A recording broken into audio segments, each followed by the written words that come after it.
opiniones, puntos de vista acerca de la realidad nacional. Un obispo privado de libertad. Monseñor Rolando Álvarez, obispo de Matagalpa en Nicaragua, ha defendido los derechos de los pobres en su diócesis y ha sido un severo crítico de los abusos cometidos por el actual gobierno nicaragüense. Por esa razón, considerando la crítica social y política como un atentado contra la patria, ha sido condenado a 26 años de prisión y privado de su nacionalidad nicaragüense. Se le ofreció salir del país exiliado inmediatamente antes de su condena.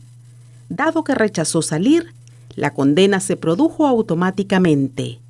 Las circunstancias del hecho muestran claramente que se ha producido un juicio político y que se ha perseguido tanto una opinión como la libertad religiosa del prelado.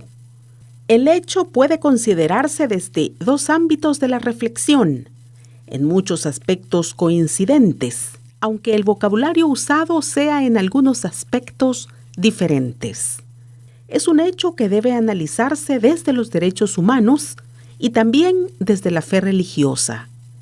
El artículo 15 de la Declaración Universal de los Derechos Humanos dice que toda persona tiene derecho a una nacionalidad y añade que a nadie se privará arbitrariamente de su nacionalidad. El artículo 18 añade que toda persona tiene derecho a la libertad de pensamiento, de conciencia y de religión. Este derecho incluye la libertad de cambiar de religión o de creencia, así como la libertad de manifestar su religión o su creencia, individual y colectivamente, tanto en público como en privado, por la enseñanza, la práctica, el culto y la observancia. En otras palabras, que pensar de modo diferente a un gobierno no es un delito, es simplemente un derecho, y que la expresión de la propia religión, su pensamiento y su doctrina, aunque choque con el pensamiento, doctrina y acciones de un gobierno, también es un derecho.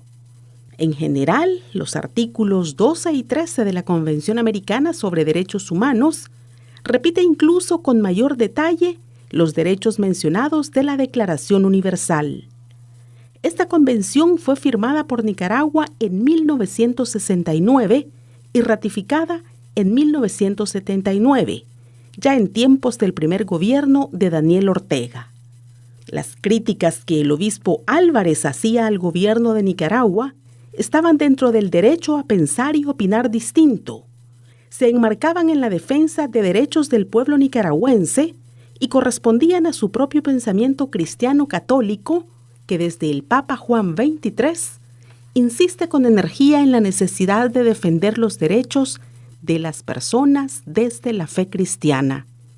Desde el punto de vista religioso, Monseñor Álvarez no hizo más que ejercer su responsabilidad de pastor defendiendo los derechos de su pueblo.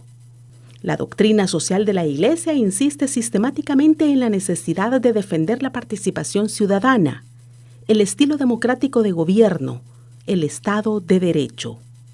El Evangelio y en general la Sagrada Escritura ubica la solidaridad con los pobres y con los que sufren como una dimensión indispensable de la fe cristiana. La historia de la Iglesia está llena de ejemplos de resistencia al poder cuando éste quiso negar derechos a la manifestación pública de la fe y las obras de la fe. Incluso podemos encontrar fácilmente palabras duras en los padres de la Iglesia contra sus perseguidores. Tertuliano, hablando de los cristianos metidos en la cárcel por mandato de los emperadores, decía que fueron a la cárcel para aplastar y vencer en su propia casa al diablo. San Máximo, un cristiano sencillo, plebeyo, dice él de sí mismo, cuando el juez le pregunta si conoce la ley dada por el emperador que prohíbe el cristianismo, no duda en contestar diciendo, sí, he sabido la inicua sentencia pronunciada por el emperador de este mundo, y por eso justamente me he manifestado públicamente cristiano. Monseñor Álvarez ha continuado con lo mejor de la tradición cristiana en la defensa de los pobres, en la denuncia de las injusticias y en la resistencia a las amenazas proferidas contra él. Como Romero, como Gerardi, como Rutilio, que dieron su vida, y como otros muchos que lograron sobrevivir a diferentes modos de persecución, Monseñor Álvarez está en el camino del triunfo de la verdad sobre la idolatría del poder y su afán de considerarse como absoluto. Por José María Tojeira, sacerdote jesuita. Hasta aquí la opinión de hoy.